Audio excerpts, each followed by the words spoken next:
Meus irmãos, abram suas Bíblias. Evangelho de Marcos,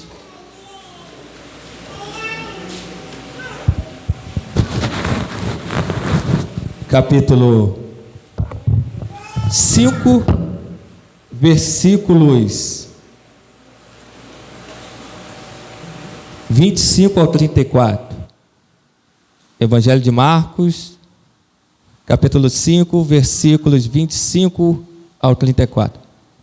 Quero agradecer a toda a igreja de estar aqui na presença de Deus, aos músicos. Está excelente o som aí, tá? Continue assim, tá ótimo. E todos que louvaram os talentos que nós estamos vendo aí, que estão aparecendo, isso aí, pode parar não. Todos acharam? O texto diz assim: e certa mulher, que havia 12 anos, tinha um fluxo de sangue, e que havia padecido muito com muitos médicos, e despedindo tudo quanto tinha, nada lhe aproveitando, isso antes indo a pior. Ouvindo falar de Jesus, veio por detrás, entre a multidão, e tocou na sua vestimenta, porque dizia: se tão somente tocar nas suas vestes, sararei. E logo se secou a fonte do seu sangue, e sentiu no seu corpo estar já curada daquele mal. E logo Jesus, conhecendo que a virtude de si mesmo saíra, voltou-se para a multidão e disse: quem me tocou nas minhas vestes? E disseram-lhe os seus discípulos: vês que a multidão te aperta e dizes: quem me tocou? E ele olhava em redor para ver que isto fizera. Então a mulher, que sabia o que lhe tinha acontecido, temendo e tremendo, aproximou-se e prostrou-se diante dele e disse-lhe toda a verdade.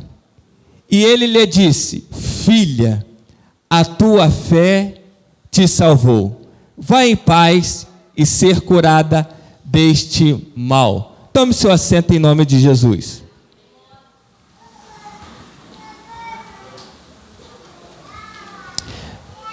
Meus irmãos, eu gostaria muito que todos prestassem atenção na mensagem. Não deixe nada te distrair. Estamos diante de um texto muito conhecido.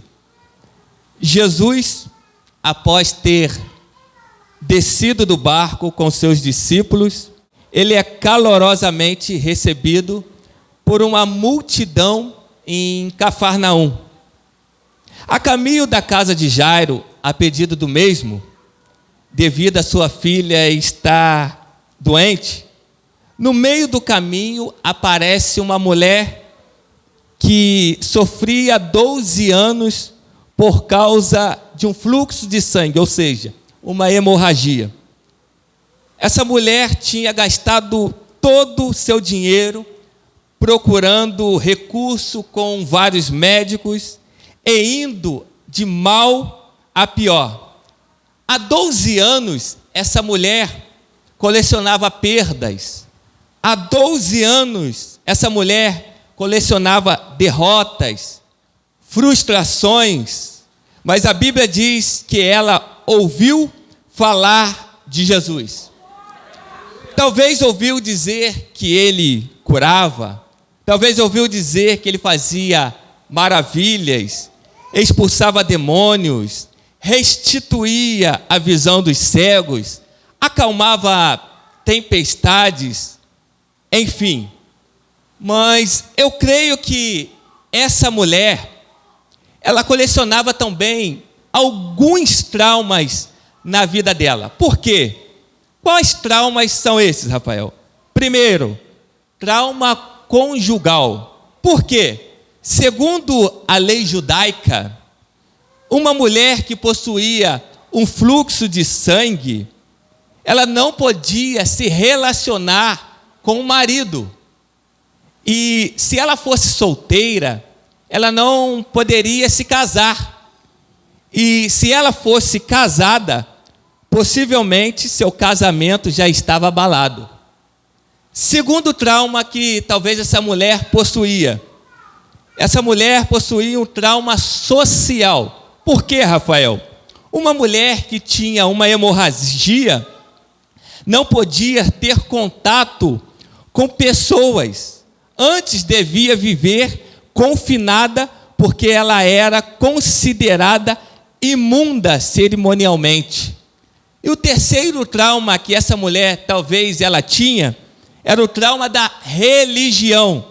Ou seja, era 12 anos sem poder ir ao culto, 12 anos sem poder ir na sinagoga adorar, porque estava em constante condição de impureza. Se você ler lá em Levíticos, capítulo 15, versículos do 25 ao 33, em casa você pode ler, você vai encontrar a lei para a mulher do fluxo de sangue.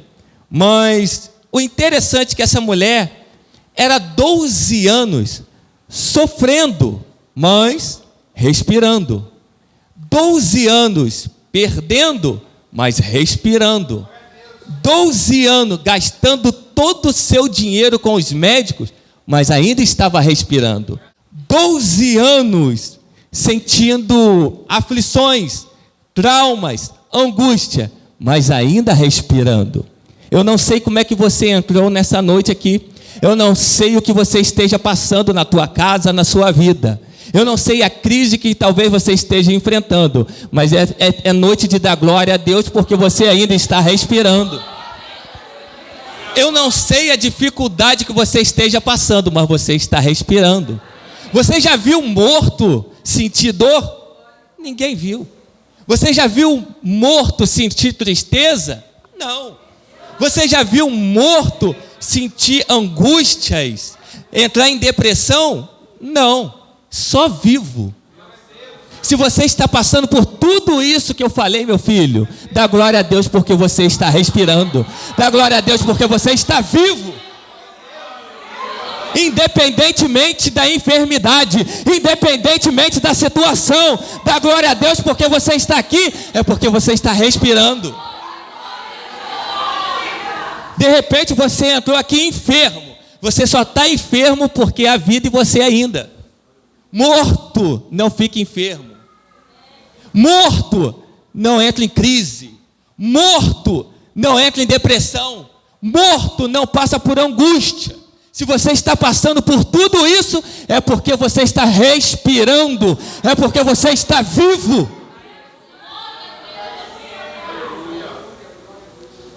Só passa por sofrimentos, aflições, perdas, medo, quem está vivo. Certa feita, uma jovem perguntou para o pastor assim: pastor, depois que eu aceitei a Jesus como meu único e suficiente Salvador, a minha vida só piorou. Tudo parece que ficou embaraçado. Por que isso? Quando eu estava lá no mundo, a minha vida parecia melhor. Depois que eu aceitei Jesus, a minha vida parece que só foi de mal a pior. Começou crise, parece que começou a faltar dinheiro no bolso, começou as aflições, as lutas. Aí o pastor respondeu assim para ele: é que outrora você estava morto em seus pecados, mas hoje Jesus te ressuscitou. É por isso que você sente dor, é por isso que você sente angústia, é por isso que você sente medo, é por isso que você passa por dificuldade na sua vida, porque hoje você está vivo. E a Bíblia diz no versículo 26 que ela estava indo de mal a pior. No versículo 26, a Bíblia diz que ela estava indo de mal a pior. Irmãos, Existem pessoas que só vão procurar Jesus como último recurso na sua vida. Essa mulher, se você ler o versículo 27, a Bíblia diz que ouvindo falar de Jesus. Essa palavra aqui no grego, ouvindo, ela tem um sentido de repetições. Ela não apenas ouviu falar de Jesus uma vez, mas ela ouviu várias vezes falar de Jesus. Porque a primeira vez que ela ouviu falar de Jesus, ela já não foi ao encontro desse homem. Mas não, ela primeiro procurou pelos médicos, gastou todo o seu dinheiro, para no último recurso, como último recurso, ir até Jesus. Muitas pessoas assim, esperam estar no leito, numa cama, doente, para aceitar Jesus. Não deixe a enfermidade bater na tua porta.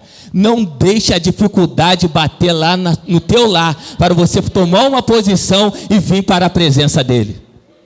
Existem pessoas que só procuram a Cristo depois que aparece uma crise no casamento, aparece uma crise na família. Aí quando o barco está quase virando, Senhor, tem misericórdia de mim. Meu filho, deixa eu te dizer uma coisa. Busca o Senhor enquanto se pode achar.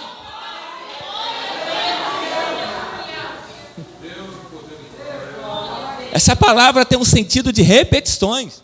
Não espera a enfermidade bater lá na sua casa para você vir para a presença de Deus, não. Não espera as coisas apertarem, porque a gente é assim.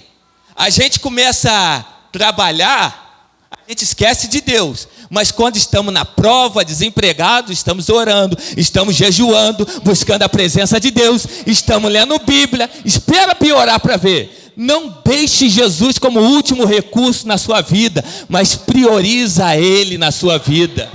Ele tem que ser prioridade na sua vida. Amigos não tem que ser prioridade. Colegas de trabalho não tem que ser prioridade. Cristo tem que ser a prioridade em nossas vidas.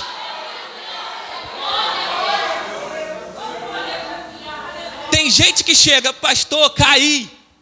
Caiu por quê? Também só anda em lugares escorregadios. Quer ficar de pé? Para de andar em lugares escorregadios. Quer ficar de pé? Sai da roda dos escarnecedores. E essa mulher, como último recurso, ela procurou Jesus, ouvindo falar de Jesus. Meus irmãos, precisamos falar de Jesus. Assim como essa mulher ouviu falar de Jesus, nós também precisamos anunciar Jesus. Nós falamos tantas coisas, falamos de políticas, brigamos por causa de presidente, mas não falamos de Jesus. Fale mais de Jesus. Fala que Jesus salva, fala que Jesus liberta, fala que Jesus transforma. Fale mais desse homem, fala que Jesus leva para o céu e da vida eterna. A estratégia hoje de Satanás é te impedir de falar de Jesus. A estratégia hoje de Satanás é te aprisionar dentro de um quarto, em depressão, falando no seu ouvido que não tem mais jeito, que não tem mais saída para você. A estratégia do diabo é isso, falando que está tudo acabado na tua vida. É por isso que nós precisamos falar dele. É por isso que nós precisamos falar de Jesus, que Jesus é a solução. No versículo 27 ainda, que quando ela ouviu falar de Jesus, ela se levantou, juntou as suas últimas forças e foi ao encontro de Jesus. Mas eu quero que você entenda aqui nessa noite, ela está fraca, mas já se levantou. Ela está fraca, mas começou a caminhar. Ela está perdendo sangue, mas está perseverando. Ela tinha uma barreira religiosa, um preconceito religioso, mas ela está perseverando. Ela tinha uma multidão para transpor, mas estava perseverando. Qual o seu problema aqui nessa noite? Não importa, meu filho, a sua dor, a minha dor, mas continue perseverando. Pela lógica humana, é o seguinte: todo mundo que passa por provas, angústias, crises, automaticamente, pela lógica humana, a pessoa faz o quê? A pessoa se afasta, a pessoa se tranca, a pessoa fica isolada, ela tenta se proteger, ela se arma, ela não quer contato com ninguém. Por quê? Automaticamente, as lutas tendem o quê? Nos afastar cada vez mais. Não quero ir na igreja não, que eu estou passando por tudo isso. Mas com essa mulher aqui foi diferente. Quanto mais ela perdia, mais ela avançava. Quanto mais ela perdia, mais ela tinha convicção daquilo que ela queria. Um pouquinho mais de som, Léo. Quanto mais ela perdia, mais ela perseverava. Quanto mais ela perdia sangue, quanto mais ela estava fraca, mais para perto de Jesus ela ia. Que as minhas dificuldades, que as suas dificuldades, que as suas crises, que as minhas crises, que as suas lutas, que as minhas lutas não venham te afastar da presença de Deus, mas venham em nome de Jesus te aproximar mais e mais dele. Me permita contar um testemunho aqui nessa noite. 2 amigos foram para a aula de religião. Chegando lá, a professora perguntou assim: alguém sabe me dizer aonde fica o inferno? E um daqueles jovens disse assim: professora, eu sei aonde que fica o inferno. A professora, assustada, disse: você sabe? Sim, eu sei aonde que fica o inferno. O inferno é lá em casa, professora. Aí a professora tomou um susto, ficou apavorada. Ela disse: o inferno é na sua casa? Sim, professora, o inferno é lá em casa. Por quê? Meu pai chega bêbado todos os dias. O meu irmão mais velho, ele está nas drogas. A minha mãe foi acometida por uma doença grave. Então, professora, o inferno é lá em casa. E eles foram para casa. Aí passou um tempo, a professora ficou perturbada com aquilo, pela pergunta que ela fez. Chegou na aula novamente de religião. E ela fez a seguinte pergunta: agora, eu quero fazer outra pergunta. Alguém daqui sabe aonde que é o céu? E aquele mesmo menino disse: professora, eu sei aonde que é o céu. Ela olhou e disse: você sabe? Então me responda aonde que é o céu. Ele respondeu para ela: professora, o céu agora é lá em casa. Ela: mas eu não estou entendendo nada, porque tempos passados, você disse que o inferno era na sua casa, agora você está me dizendo que o céu é lá? Ele: sim, professora, porque Jesus entrou na minha casa. O meu irmão mais velho não está mais nas drogas, está cantando na mocidade. A minha mãe foi curada e o meu pai se converteu, não bebe mais, está cantando no grupo dos varões. Então, professora, o céu agora é lá em casa. Oh, meu irmão, fale mais de Jesus, que ele muda o quadro, ele muda a história, ele muda o destino das nossas vidas. Vamos falar de Jesus? Mande uma mensagem para alguém que está sumido da igreja.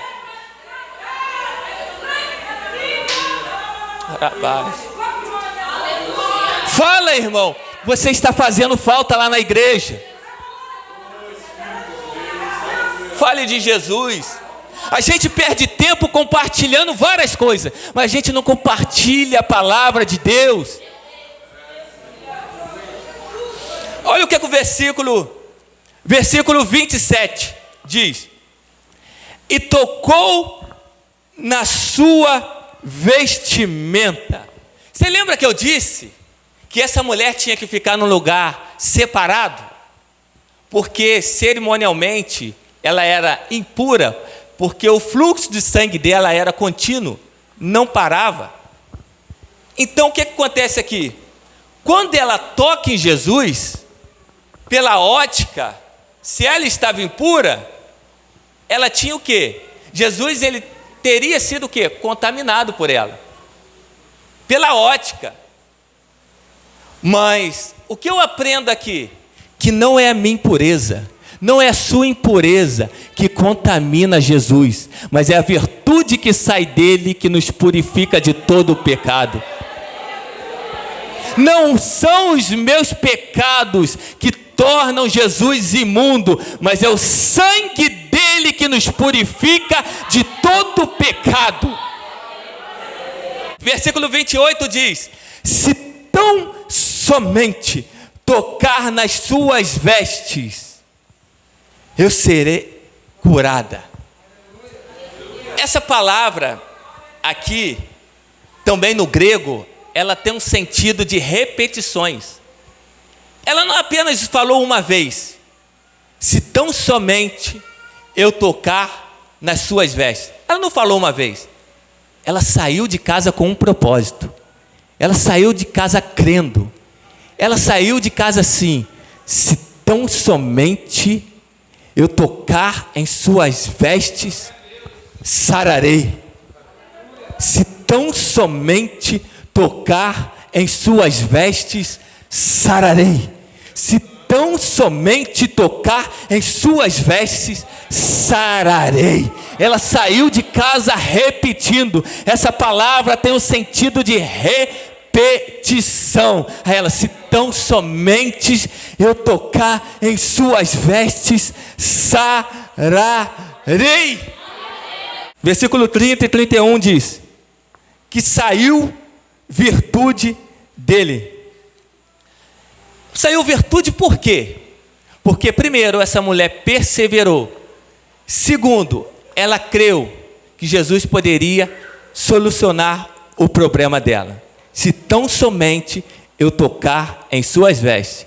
Ela saiu de casa com essa palavra em mente e foi pelo caminho repetindo várias vezes. Aí eu aprendo uma lição muito grande que essa mulher aqui. Ela não deixou para dizer essas palavras quando chegou até Jesus, mas ela saiu da sua casa dizendo essa palavra. Sabe o que eu aprendo? Que culto não começa quando você chega aqui. O culto já começa lá na sua casa. Tem gente que espera chegar na igreja para sentir a presença de Deus, para dar o seu melhor para Deus. Meu filho, mas culto não começa aqui. O culto já começa na sua casa. É de lá que você já tem que ir preparando o templo do Espírito Santo para que você possa chegar aqui e oferecer um culto agradável a Ele. Não fica esperando o irmão do lado da glória a Deus. Não fica esperando o irmão de alguma forma fazer alguma coisa para você glorificar, meu filho. Você já tem que começar o seu culto lá na sua casa.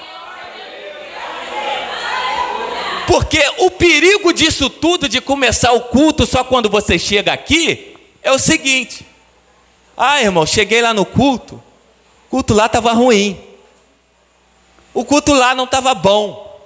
Não estava.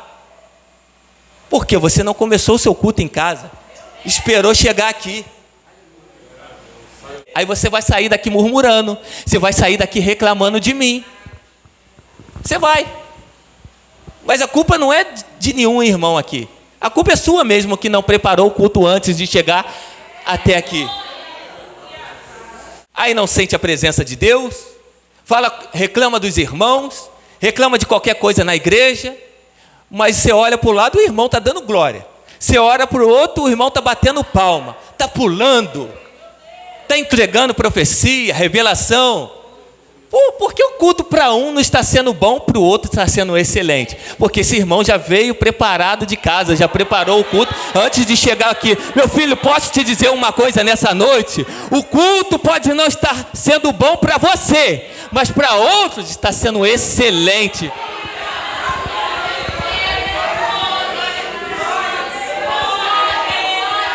Certa vez alguém disse: poxa, eu não estou gostando mais daquela congregação. Não estou. Aí um homem foi lá, aceitou a Jesus. E, poxa, Deus abençoou tanto aquele homem, tanto, mas tanto aquele homem, que aquele homem deu um testemunho.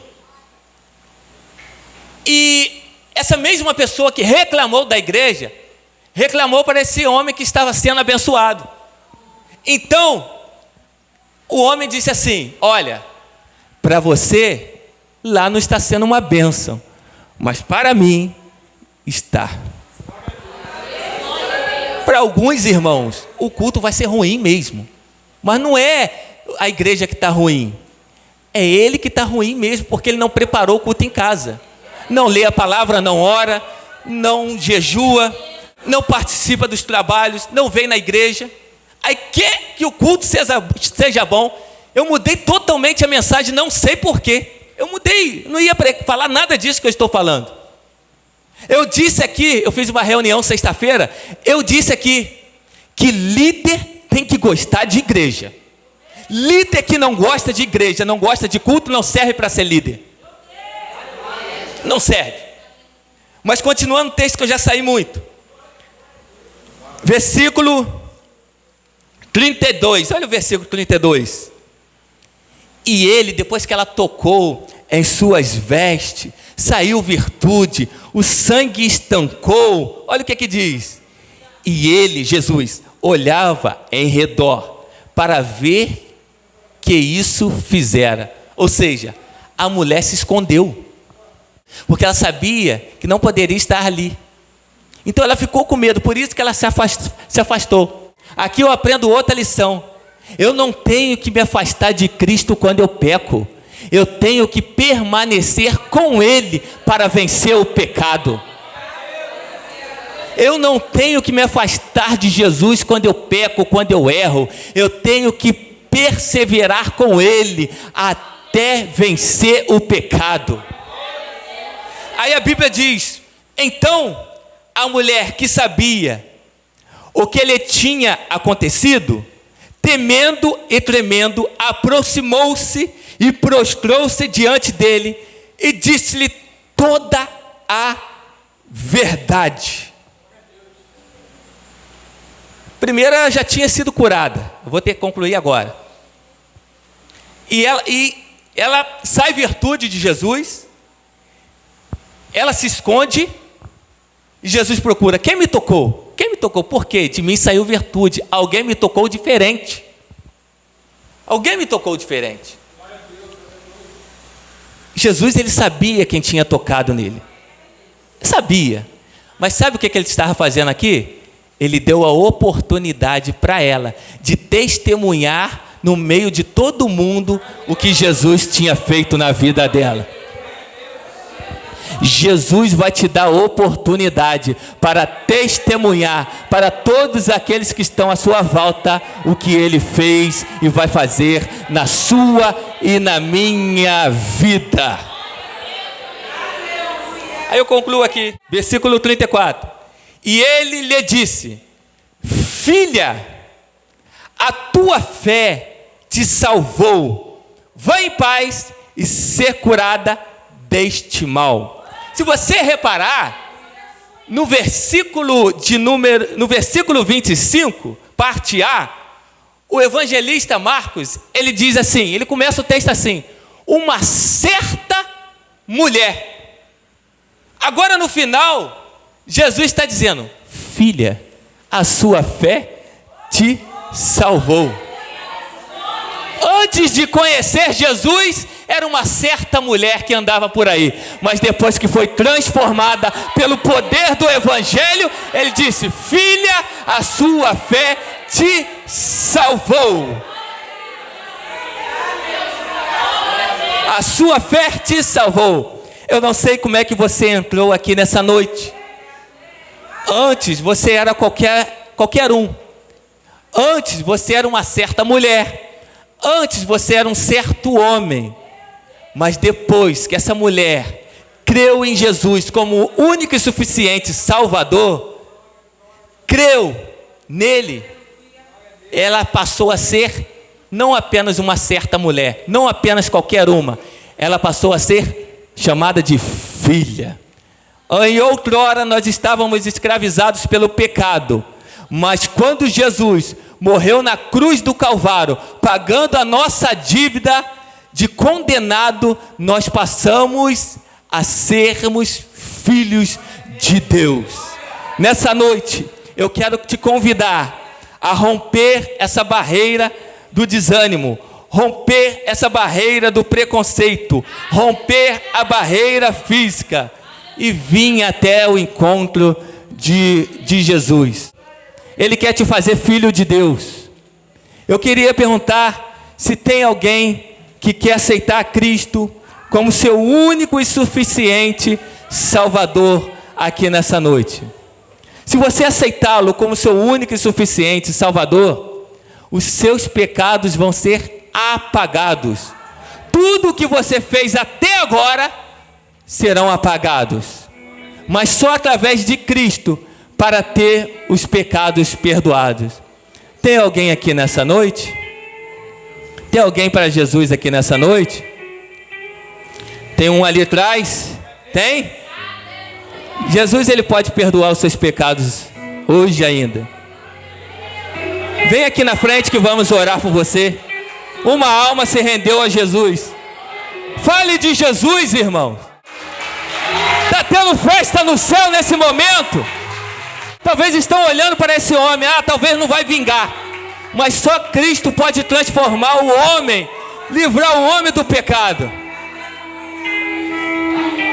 Mais alguém essa noite que quer aceitar Cristo como único e suficiente Salvador da sua alma? Se não tem, nós vamos orar por ele. Vamos orar? Senhor nosso Deus e nosso Pai, estamos felizes, Pai, nessa noite, por essa alma, Pai, que está aqui diante do altar, reconhecendo que só Tu, Senhor, pode curar, pode libertar o homem do pecado e convencer o homem da justiça, do pecado e do juízo. Pai, nesse momento, obrigado, Senhor, por essa alma. Que essa alma venha enraizar, Pai, as suas raízes na Tua presença. Pai querido, nesse momento, nós te pedimos, escreva, Pai, o nome, Pai, dessa preciosa alma no santo livro da vida, Pai. E que a partir desse momento, ele saia daqui dando frutos. E através dele, muitas pessoas possam vir para a casa do Senhor. Pai, é isso que eu te oro e te peço e te agradeço em nome de Jesus. Amém. Deus abençoe a todos em nome de Jesus.